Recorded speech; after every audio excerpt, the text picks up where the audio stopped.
வணக்கம். இன்றைய செய்தி விளக்கத்திற்கு உங்களை வரவேற்கிறேன். இன்னைக்கு நாம பார்க்க போற விஷயம் ரொம்பவே முக்கியமானதுங்க. தமிழக கடலோர சமூகங்கள் இப்போ முன்னப்போதைய விட பல பெரிய சவால்களை சந்திச்சுட்டு வராங்க. அது என்னென்ன, அதோட பின்னணி என்னன்னு உடனுக்குடன் பார்ப்போம். வாங்க. கடல்ல நமக்கு எல்லைகள் தெரிவதில்லை, ஆனா நாங்கள் கைது செய்யப்படுவது மட்டும் நிஜம்.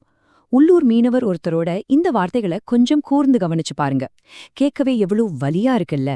கண்ணுக்கு தெரியாத அந்த கடல் எல்லைகளுக்கு பின்னால் இருக்கிற மனிதர்களின் நிஜமான வலியையும் ஒவ்வொரு நாளும் அவங்க எதிர்கொள்ளும் நிச்சயமற்ற தன்மையையும் இந்த ஒற்றை வரி நமக்கு சுருக்கமா சொல்லுது.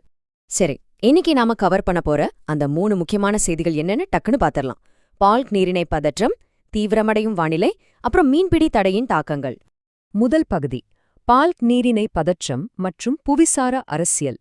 சமீபத்துல கூட மண்டபத்தைச் சேர்ந்த 6 மீனவர்கள் எல்லை தாண்டியதாக கூறி இலங்கை கடற்படையால் கைது செய்யப்பட்டுள்ளனர். அவங்க படகும் பறிமுதல் செய்யப்பட்டிருக்கு. 264.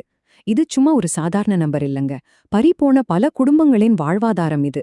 இதுவரைக்கும் இலங்கை அதிகாரிகளால் முடக்கி வைக்கப்பட்டுள்ள இந்திய படகுகளோட எண்ணிக்கை இதுதான் அப்படின்னு தமிழ்நாடு முதலமைச்சர் சுட்டிக்காட்டியிருக்காரு. யோசிச்சு பாருங்க, இது எவ்வளோ பெரிய இழப்பு. சரி, படகுகள் மட்டும்தான் பறிமுதல் செய்யப்பட்டிருக்கான்னு கேட்டா இல்ல.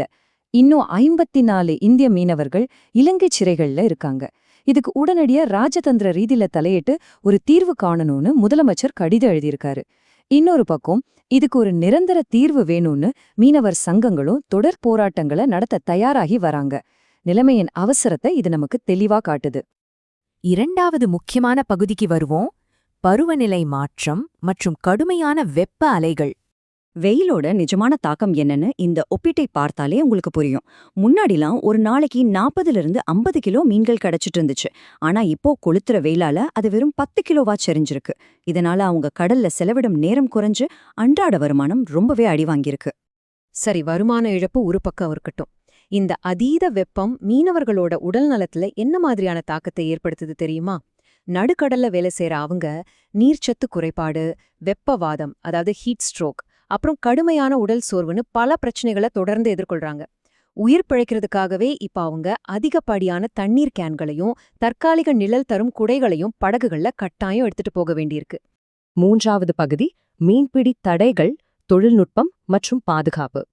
கிழக்கு கடற்கரை முழுவதுமே விசைப்படகுகளுக்கான 61 நாள் மீன்பிடி தடை ஏப்ரல் 15ஆம் தேதியிலிருந்து ஜூன் 14ஆம் தேதி வரைக்கும் அமல்ல இருக்கு.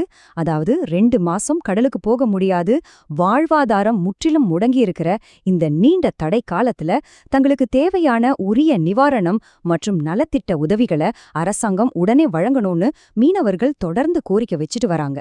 இவ்வளவு ஆபத்தான சவாலான சூழ்நிலைகளை சமாளிச்சு தொழில தொடர விசைப்படகுகள் இப்போ நவீன தொழில்நுட்பங்களை நோக்கி வேகமா மாறிட்டு வராங்க.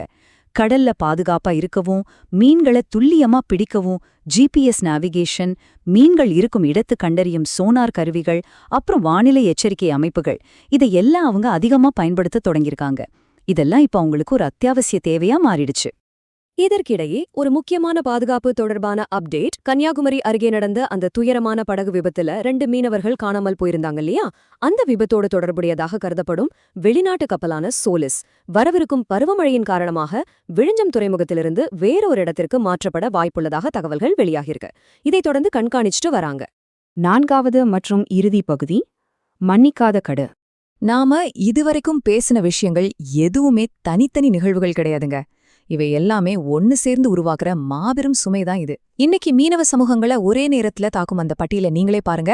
தொடரும் கைது நடவடிக்கைகள், ஒரு பக்கம் பருவநிலை மாற்றம், கிடுகிடுன்னு உயரும் எரிபொருள் விலை, நிலையற்ற மீன் சந்தை, கழுத்து நெரிக்கும் கடன் சுமை, கடைசியா முற்றிலும் நிச்சயமற்ற ஒரு எதிர்காலம். இந்த எல்லா பிரச்சனைகளும் சேர்ந்து அவங்கள உண்மையிலேயே மூச்சு திணறச் செய்யுது. இந்த செய்தி விளக்கத்தை ஒரு உள்ளூர் மீனவரோட ஆழமான, அதே சமயம் ரொம்பவே அமைதியான ஒரு வார்த்தைகளோட தாம நிறைவு செய்றேன். நாங்கள் கடலை மதிக்கிறோம், ஆனால் கடல் எப்போதுமே நம்மை மதிப்பதில்லை. இந்த எல்லா தகவல்களையும் பார்த்த பிறகு உங்ககிட்ட நான் கேட்கிற கேள்வி இதுதான். இப்படி நாலாபுறமும் சூழ்ந்து தாக்கும் இந்த பெருந்துயரில் இருந்து நம்முடைய இந்த முக்கியமான கடலோர சமூகங்கள் தங்களை எப்படி தகவமைச்சுக்கிட்டு எதிர்காலத்துல தப்பிக்க போறாங்க? நீங்களே கொஞ்சம் சிந்திச்சு பாருங்க. மீண்டும் ஒரு சுவாரஸ்யமான செய்தி விளக்கத்தோடு உங்களை சந்திக்கிறேன். நன்றி.